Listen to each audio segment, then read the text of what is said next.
In the middle of a lush green forest, surrounded by apple trees, oak trees, cherry trees, lemon trees, orange trees, cedar trees, cinnamon trees, banyan trees, candy floss trees, and every other kind of tree that may or may not exist, stood a grey-coloured English-style castle with 4 towers and a drawbridge. The drawbridge was lowered over a moat, in which grisly, snappy crocodiles were said to live. Luckily, they were very shy crocodiles, and therefore rarely ever seen. In fact, the townspeople often queried whether there were any crocodiles at all, and wondered if this wasn't some fib told by the castle's owner to make them stay away.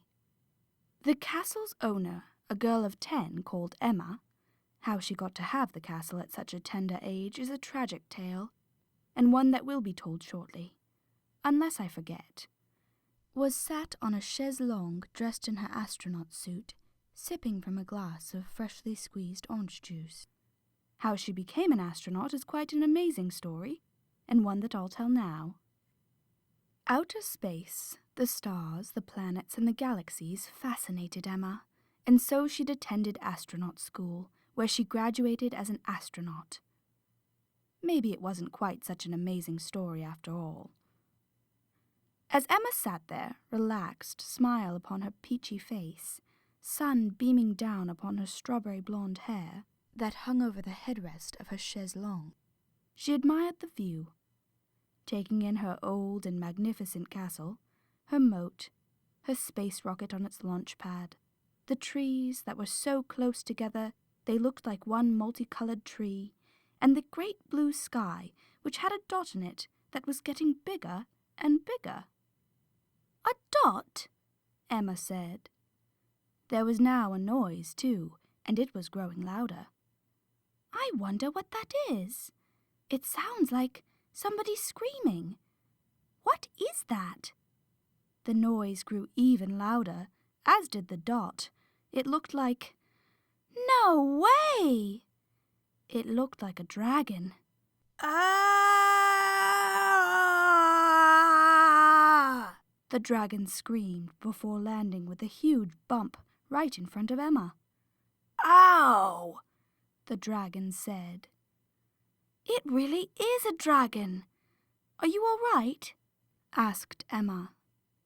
The red and green dragon was around 10 meters long, with huge wings. It held its head with both its hands. Emma approached, with small steps, and ready to make a run for it, but then got close enough and prodded it with a stick, which had somehow worked its way into her hand. "What are you doing? Ow, my head!" the dragon said with a youthful, deep voice. "You're real." "Yes, so stop poking me. It hurts." "May I touch you?" Emma didn't wait for a response, and gathering up all her courage, she felt the dragon's belly. "You're all leathery." "The finest," he said. "How did you fall from the sky? Why did you fall? Where did you come from?" Emma asked. "So many questions. Let a dragon breathe." "Sorry, but I haven't seen a dragon before, and I'm pretty shocked." Emma really shouldn't have been shocked.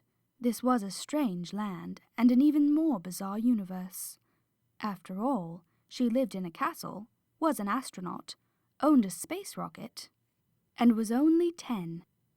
"So what happened? Why did you fall from the sky?"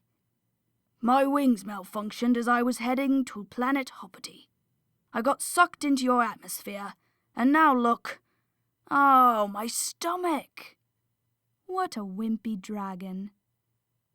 "What does malfunctioned mean?" Emma inquired. "Malfunctioned means that my wings failed to work." "This is all so odd. Are you really real? Maybe I'm dreaming. I never realized dragons existed." "I'll show you and prove to you that I'm really real," the dragon said. The dragon got to his feet and blew a stream of hot fire onto a nearby mango tree, setting it ablaze.